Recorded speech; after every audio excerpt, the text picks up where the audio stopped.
तो पिछले श्लोकों में हमने क्या देखा, किस प्रकार से भगवान कृष्ण बता रहे हैं कि कैसे एक भक्त भक्ति के माध्यम से सरलता से उनको प्राप्त करता है। उसके बाद आ, उसका जो गंतव्य है आध्यात्मिक जगत, उसका वर्णन भगवान कर रहे हैं। उसका वर्णन करने के लिए वो भौतिक जगत से उसकी तुलना कर रहे हैं। और उसकी तुलना में उन्होंने बताया कैसे भगवान को प्राप्त करने के बाद वो महान आत्माएं इस दुखालयम और अशाश्वत जो स्थान है यहाँ पर लौट के नहीं आती, परंतु परम गति को प्राप्त करती हैं। और फिर भगवान ने बताया कि पूरा का पूरा जो ये सृष्टि है, भौतिक सृष्टि, ब्रह्मा जी के लोक तक, सबसे निम्नतर लोक से लेकर ब्रह्मा जी के लोक तक, ये कैसा स्थान है जहाँ पे सिर्फ जन्म और मृत्यु है, पुनरावर्तिनो। और इसमें पुनः जन्म और मृत्यु, जन्म और मृत्यु। ब्रह्मांड भ्रमिते कौन भाग्यवान जीव, है ना। उसमें भी महाप्रभु कहते हैं ब्रह्मांड भ्रमित है। ब्रह्मांड में भ्रमण करने के बाद, भ्रमण क्या है, इस सारे लोकों में अलग अलग चक्र लगाना, परंतु इस सारे के सारे स्थान क्या है, अ, दुखालयम और अशाश्वतम। परंतु भगवान को प्राप्त करने के बाद पुनर्जन्म न विद्यते, उनका इस संसार में दोबारा जन्म नहीं होता। इस कारण हमने पढ़ा कि इस संसार के बारे में, इस के संरक्षणा, इस भौतिक पूरा जो जगत है इसकी कितनी आयु है उसका वर्णन किया गया है। सहस्रयुग पर्यंतम आहर्यत ब्रह्मणो विदो रात्रिम युग सहस्रांतम तेहो रात्रा विदो जना। कि जो चतुर्युग है, ऐसे 1000 चतुर्युग ब्रह्मा जी के 12 घंटे हैं, और ऐसे ही 1000 चतुर्युग उसके बाद ब्रह्मा जी के 12 घंटे की रात्रि है। फिर 18वें श्लोक में भगवान बता रहे हैं, अव्यक्ताद व्यक्त, जस्ट मोमेंट, अव्यक्ताद् व्यक्तयः सर्वः प्रभवन्त्य अहरागमे प्रभवन् तत् रात्रि आगमे प्रलीयन्ते तत्रैवाव्यक्तसंज्ञके। तो अव्यक्ताद् व्यक्तयः सर्वः, व्यक्त मतलब मैनिफेस्ट होना, व्यक्त, और अव्यक्त मतलब जो अनमैनिफेस्ट है, जो अभी, मैनिफेस्ट को हिंदी में व्यक्ति कहते हैं। वैसे कोई और शब्द व्यक्त के लिए किसी को पता है? May be reveal. नहीं, रिवील तो नहीं। रिवील भी इंग्लिश वर्ड सृ- ही प्रभु हिंदी। जी सृजन। प्रकट होना, प्रकट होना। सृजन। कैसे, हाँ, सृजन कह सकते हैं, प्रकट होना, व्यक्त, मैनिफेस्ट होना, अनमैनिफेस्ट होना। तो आ, अब इसमें जब ब्रह्मा जी की रात्रि में क्या होता है उसका वर्णन है, और ब्रह्मा जी के दिन में क्या होता है उसका वर्णन है। पहले तो पिछले श्लोक में तो बताया है कि क्या रात्रि और क्या दिन है, अब उस दिन में क्या होता है, उस रात्रि में क्या होता है, उसका वर्णन इस श्लोक में। अव्यक्तात् व्यक्तयः सर्वः। अव्यक्तात् मतलब जो अप्रकट है, और व्यक्त यह मतलब सारी की सारी जीवात्माएं, अ, सर्वहा यानी सारी जीवात्माएं। व्यक्त या मतलब जीवात्माएं, सर्वा मतलब सारी सारी जीवात्माएं। प्रभवंत्या अहर आगमे, अहर का अर्थ हमने चर्चा किया था पिछले श्लोक में, क्या है, अहर मतलब दिन, आगमे मतलब दिन के आने में। क्या होता है प्रभवंत्य, प्रभवंती मतलब प्रकाशित होना, यानी मैनिफेस्ट होना। और रात्रि आगमे प्रलीयंते, रात्रि के आने पे क्या होता है, प्रलीयंते यानी प्रलय होती है। तत्रैव व्यक्त संज्ञके, तत्र मतलब वहां, अत्र मतलब यहाँ, तत्र मतलब वहां। तो तत्र कहाँ पे, जहाँ पे प्रलय हो रही है, क्षमा कीजिए, तत्र मतलब अव्यक्त संज्ञके, अव्यक्त उसमें। तो रात्रि आगमे प्रलीयंते, प्रभवंत अहर आगमे, प्रभवंत्या अहर आगमे, ब्रह्मा जी के दिन की शुरुआत में क्या होता है, प्रभवत्या, प्रभवंत्या जीवात्माएं मैनिफेस्ट होती हैं। रात्रि आगमे में क्या होता है, सृष्टि का प्रलय होता है। और जीवात्माओं का क्या होता है, वो दोबारा से अव्यक्त में समा जाती हैं।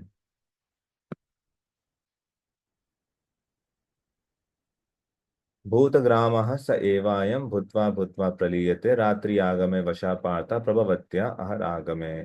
तो भूतग्रामः, भूत मतलब जीवात्माएं, ग्रामा मतलब उनका सम टोटल, उन सबको जोड़ के जितनी भी जीवात्माएं उन सबको मिला दे, तो भूतग्रामः।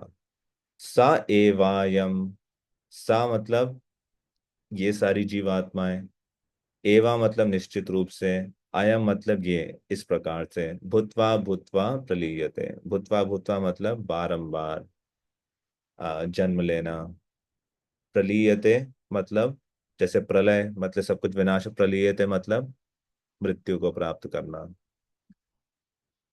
तो बारंबार ये सारी जीवात्माएं क्या होती हैं, भूत्वा भूत्वा बार बार जन्म लेती हैं, प्रलीयत और प्रलय के समय इनका नाश होता है।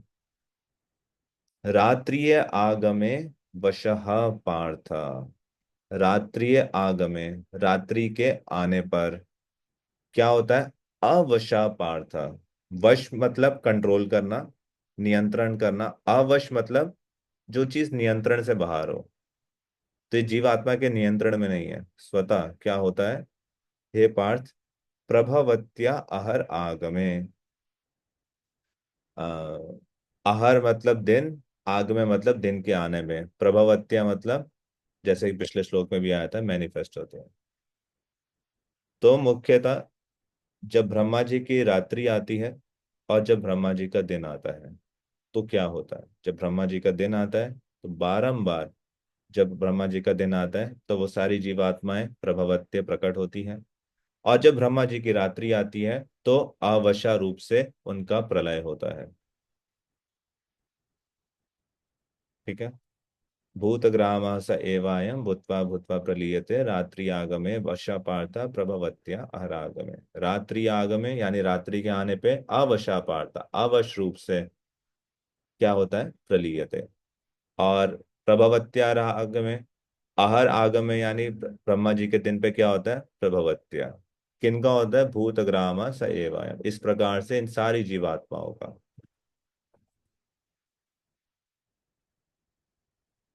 तो इसका क्या निवारण है, तो ये तो भगवान ने बताया इस भौतिक जगत के बारे में। अब वो बता रहे हैं इस जगत से परे के बारे में। परस परस्तस्मात् भावोन्यो व्यक्तो व्यक्तात् सनातना यहाँ से सर्वेषु भूतेषु नश्यत्सु न विनश्यति। परा, परा का अर्थ क्या होता है, परा शब्द किसी और श्लोक में आया है जो हमने याद किया।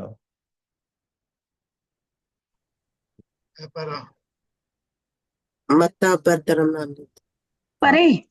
मत्ता परतरम नान्यत्। और किंचित पर अस्ति। प्रकृति प्रकृति। हाँ, कौन से, वो श्लोक बताइए पूरा। परम इतस्तु अन्या प्रकृति विधि में परा जे भूता महाभव ये इदम धारित जगत। आप पर अज्ञातत्वानि प्रकृति विधि में पार में परा, प्रकृति विधि में पराम, इससे परा, इससे ऊंची प्रकृति है। कौन सी, जीवभूतम महाबाहो या यदम धारिते जगत। तो इससे पहले क्या बताया भगवान ने, भूमेरापो नलो वायु खम मन बुद्धि रे वचा अहंकार इत्ययम में भिन्ना प्रकृति रष्टजा। परंतु इस प्रकृति से ऊपर भी है, अपरयम इतस्त्वन्यम प्रकृति विधि में पराम। वो कौन सी प्रकृति, जीव, जीवभूतम महाबाह। तो उसमें उसी प्रकार से, तो परा का शब्द है उससे ऊपर। अब यहाँ पे किसका वर्णन हो रहा है, पिछले श्लोक में किसका वर्णन हो रहा था, इस भौतिक जगत का। तो अब परा मतलब उस भौतिक जगत से परे, उससे ऊपर, उससे दिव्य क्या है, तस्मात। तस्मात मतलब इस भौतिक प्रकृति को संबोधित करते हुए उससे ऊपर परा क्या है, तू मतलब परंतु, भावन्यो, अन्य एक और भाव, यानी अन्य एक और प्रकृति है। अव्यक्तो व्यक्तात् सनातना, और वो प्रकृति कैसी है, सनातन है। अव्यक्तो व्यक्तात्, और किस प्रकार से है, तो ये प्रकृति तो क्या होती है, कभी कभी ये व्यक्त होती है, कभी अव्यक्त होती है, कभी मैनिफेस्ट होती है, कभी नॉन मैनिफेस्ट होती है। ब्रह्मा जी की जब दिन आता है तो मैनिफेस्ट होती है, ब्रह्मा जी की जब रात्रि आती है तो अनमैनिफेस्ट होती है, इस तरह से चलती है। परंतु जो परा भाव यानी परा प्रकृति है, वो ना तो व्यक्त है ना अव्यक्त है। कैसी है? इससे परे, वो सनातन है। यह स सर्वेषु भूतेषु, यह मतलब जो सब, स सर्वेषु यानी सारे। कौन सारे? स, वे, भूतेषु नश्यत्सु न विनश्यति, यानी ये सारे प्रकृति का जब नाश हो जाता है, नश्यत्सु जब नाश हो जाता है, तो वो प्रकृति ना विनश्यति, उसका विनाश नहीं होता, वो यथा रूप रहती है क्योंकि वो सनातन है। तो यह स सर्वेषु भूतेषु, यानी ये जो प्रकृति है इस भौतिक संसार में, जब सब नश्यत्सु, जब सब विनाश हो जाता है, तो ना विनश्यति, वह प्रकृति का विनाश नहीं होता।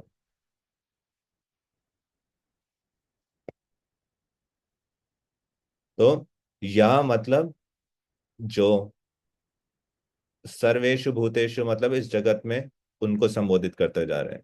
सा मतलब वह, जिस किसकी बात हो रही है? परा प्रकृति की, परा भाव। तो ये सा उसको संबोधित कर रहा है। नश्यत सुना विनश्यति, उसका नाश नहीं होता, वह यथा रूप रहता है। अव्यक्तोक्षर इति युक्तस्तमाहु परमां गतिं, यं प्राप्य न निवर्तन्ते तद्धाम परमं मम।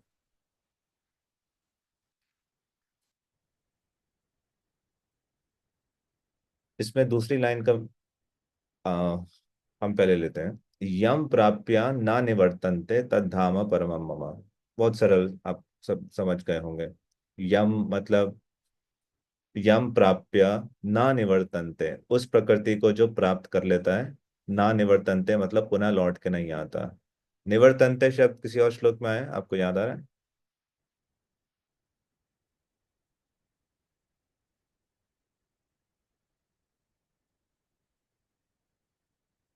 इससे मिलता जुलता शब्द है, एग्जैक्टली तो नहीं है। 9.3, याद है किसी को श्लोक? आश्रद्धाना पुरुषा धर्मस्य। धर्मशास्त्र परम तपा अप्राप्य माम निवर्तन्ते मृत्यु संसार। हाँ, तो क्या है वो श्लोक? दोबारा बोलिए। आश्रद्धाना पुरुषा धर्मशास्त्र परम तपा अप्राप्य माम निवर्तन्ते मृत्यु संसार। अप्राप्य माम निवर्तन्ते, यानी जो मुझे प्राप्त नहीं करते उनको पुनः लौट के आना होता है। कहाँ पे? मृत्यु संसार वर्तमानी, तो वहां पे भी ये शब्द आया निवर्तन्ते, हमने याद किया हुआ है।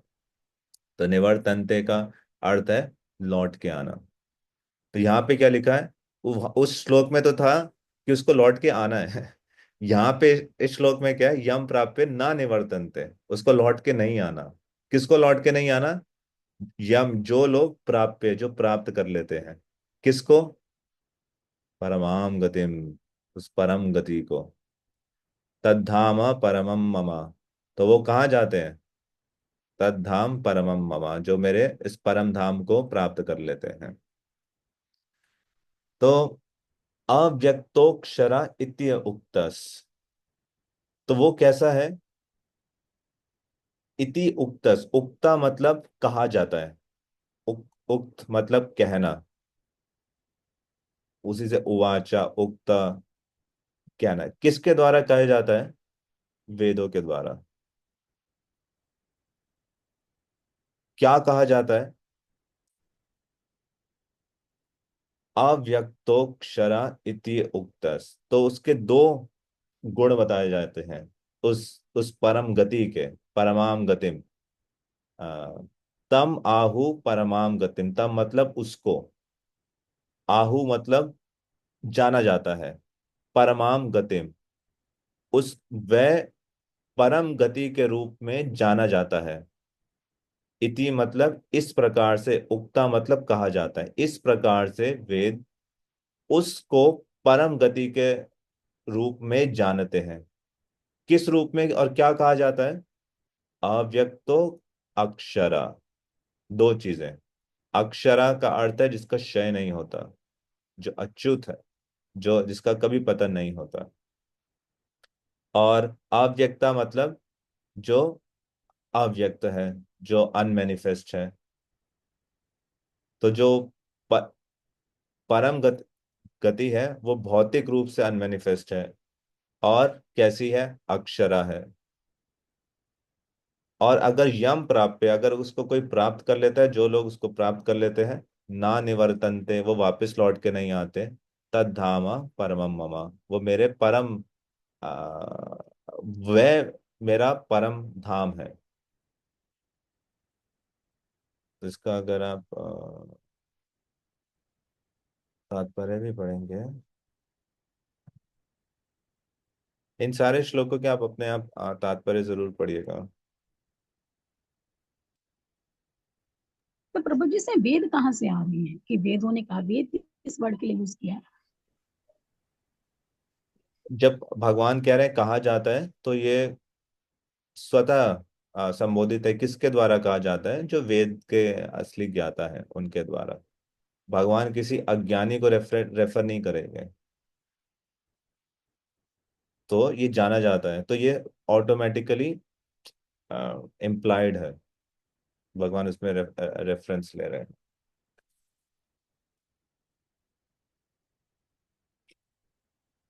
Okay, so we will stop here.